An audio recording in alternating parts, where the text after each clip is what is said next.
Unfortunately for state lawmakers, they had the foresight not to schedule the final day of the 60-day General Assembly session on a Friday the 13th. Can you just imagine the headaches and frustrations if they would have? As it happened, Thursday, April 12th was the last day, and yesterday started off so pleasantly. Lawmakers started by honoring their retiring colleagues. Legislative leaders seemed bright and chipper, even after negotiating into the early hours over a road project bill. That bill was one of the big question marks heading into the final day.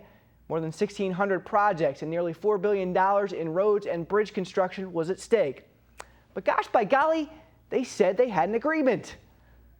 A little bit after 2 this morning, we got a final agreement, and I think we're good to go. What say you, Democratic House Speaker Greg Stumbo? We have the support of a majority of the conferees on that plan, and I think the Senate has the same. Okay, now we're talking. Road bill looks like it's in the fast lane. Same with its sister bill that funds the transportation cabinet. Now, how about that major legislation to regulate pain clinics and increase scrutiny on prescription pain pills? That's House Bill 4. All Kentuckians will benefit from the passage of House Bill 4, which I think we will pass today, which is really going to crack down on the prescription drug abuse problem here in the state. Hey, okay, that's the governor sounding pretty confident. You know, he's governor, so he should know, right? Well, this was one of his major goals for the session. So much agreement on these big bills. Lawmakers are going to be done early, aren't they, Speaker Stumbo? I think that we'll be able to have the general membership out of here by hopefully sometime early in the afternoon or around supper time. It's a miracle. I mean, this is the General Assembly that had failed to pass a veto-proof budget for the last decade until this session. This is the legislature that has needed special sessions at $60,000 a day to finish its work in each of the last 6 years. But shortly after 3 p.m., the state Senate unanimously passed the list prioritizing the 1,600 road bills. That included the full $50 million a year needed for the new bridge Kentucky is going to build between downtown Louisville and Indiana. It also included 2 western Kentucky bridges as well. By 7 p.m., the House followed suit and passed the road project bill by a 77-16 vote. But the companion funding bill? Anybody seen that companion funding bill? It's been in the Senate. As it turns out, the Senate Republicans were a bit miffed at the House Democrats. You see, they wanted the House to join them in trying to override the governor's 45 line item vetoes to the budget from Wednesday. I'm disappointed that the House did not live up to its stated intent and obligation to override the vetoes. Uh-oh. All right, well, let's just ask Stumbo. Was there ever a deal? I mean, we couldn't make that commitment. We have to take it to our caucus, so no. So there wasn't a gentleman's agreement? No. What time do you hear from the governor? I didn't know there were any gentlemen in that room. Yeah, that's not going to help things. Now everything is grinding to a halt.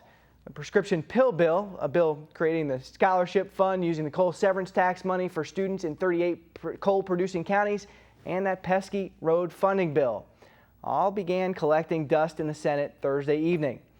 Stumbo sent words to the Senate Republicans through his aide that the House Democrats decided they would not override any of the governor's vetoes. But Stumbo and Williams never talked directly. Things are not looking so rosy at this point. But all right, the Senate will pass the road funding bill once the governor signs the road project priority list. How about it, Governor? We didn't have a bill that even told us what was going to be funded in the road plan.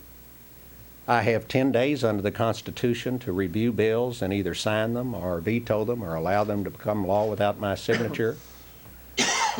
And we're going to take the time necessary to review bills. Oh, no. The governor wouldn't sign the bill until the Senate, then the House signed off on the money. And Senator Williams made it clear he didn't want to allow that funding to pass because Beshear could simply veto the road project priority list and then spend the nearly $4 billion worth of federal and state transportation money on construction projects in any order he wanted. And Williams didn't buy Beshear's explanation of wanting to review the bill over the next 10 days. He still hasn't voiced any opposition to the plan. The fact that he wanted a few days, he wouldn't know how to read a road plan if he looked at it. Oh, come on. You guys were so close to getting all this done. Don't let it slip away. Just tone down the rhetoric now and you can salvage this. Just whatever you do, don't bring up last year's governor's race. November of 2011, the people of this state finally got the chance to tell David Williams what they thought of him. And they told him in very loud and clear terms. They rejected his obstructionist policies, they rejected his rank partisanship, and I whooped him by 21 points. If you go back this 12 years, it covers 3 governors, 2 Democrats and a Republican. Every one of us have had the same problems with Senator Williams. Special session after special session after special session. All right, well, maybe Williams will just let that one pass? Well, he's the only person in the state that doesn't realize the election is over. He is a very poor winner. He is a small, petty, vindictive individual, and his actions on this plan show that. Now, I hope that we can establish a relationship. I went over there, but he's being vindictive and petty when he says those sort of things, and I'm not going to engage in that sort of thing with him.